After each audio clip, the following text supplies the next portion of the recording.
aktivitas sehari-hari, misalnya baca buku, main TTS misalnya, atau main game. Oke.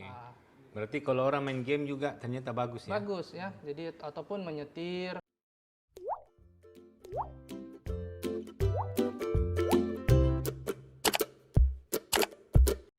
Tribuners di mana saja Anda berada, jangan lupa subscribe dan like program Dr. Tribun.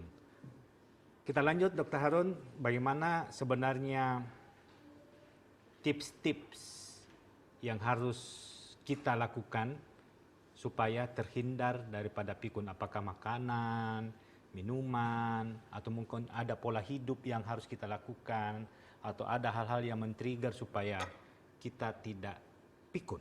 Baik, jadi bagaimana menghindari dan bagaimana meningkatkan daya ingat ya.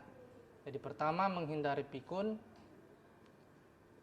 usahakan di masa tua selalu tetap produktif ya, selalu tetap bekerja. Apa itu produktifnya? Ya, tetap bekerja, tetap melakukan kegiatan sehari-hari, karena kan paling banyak itu orang yang sudah pensiun, tidak bekerja lagi, cenderung cepat sekali pikun setelah dia pensiun, karena apa yang sehari-hari dilakukan sewaktu sebelum pensiun itu sudah tiba-tiba tidak dia lakukan, sehingga dia tidak melatih otaknya.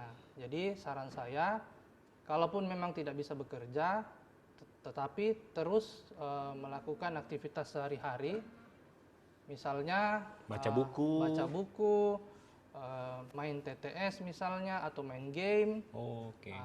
Berarti kalau orang main game juga ternyata bagus ya? Bagus ya. Jadi ataupun menyetir atau apapun itu yang bisa meningkatkan fokusnya.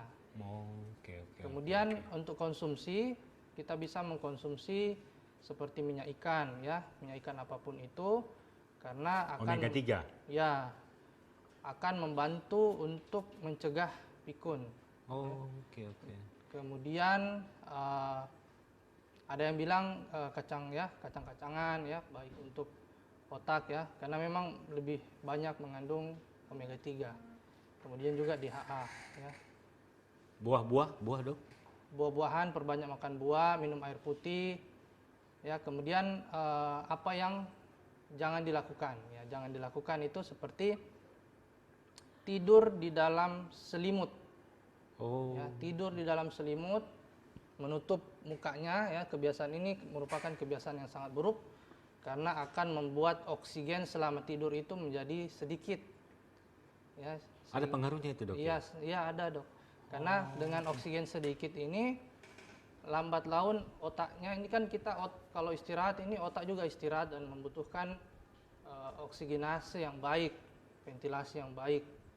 Nah, kalau dengan kebiasaan seperti itu, maka otak tidak beristirahat dengan baik, dengan penuh, sehingga nutrisi tidak baik mengakibatkan cepat menyusut otaknya. Hipoksia. Ya, sehingga hal ini, kebiasaan ini sangat jelek ya.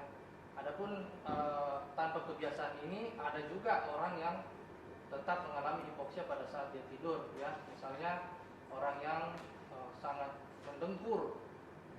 Berarti hubungannya dengan obesitas dong? Ya, karena dia obesitas, lehernya besar, jalan nafasnya sempit, dia juga gampang ngorok. Nah, kadangkala tidak nafas waktu tidur, sehingga dia secara fisik sama dengan kebiasaan tadi. Itu kebiasaan tidur di menutup selimut, apakah berpengaruh terhadap pikun? Iya. Jadi sebaiknya dihindari seperti itu.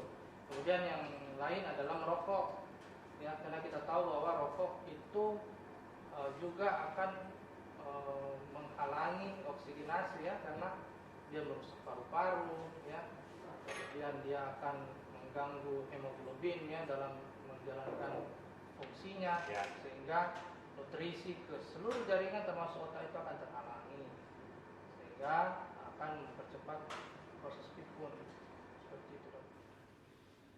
Tribuners di mana saja berada, ternyata pikun ini dibedakan dua hal, yaitu bagaimana makanan, minuman, dan ternyata aktivitas fisik, khususnya olahraga, menentukan treatment daripada pikun.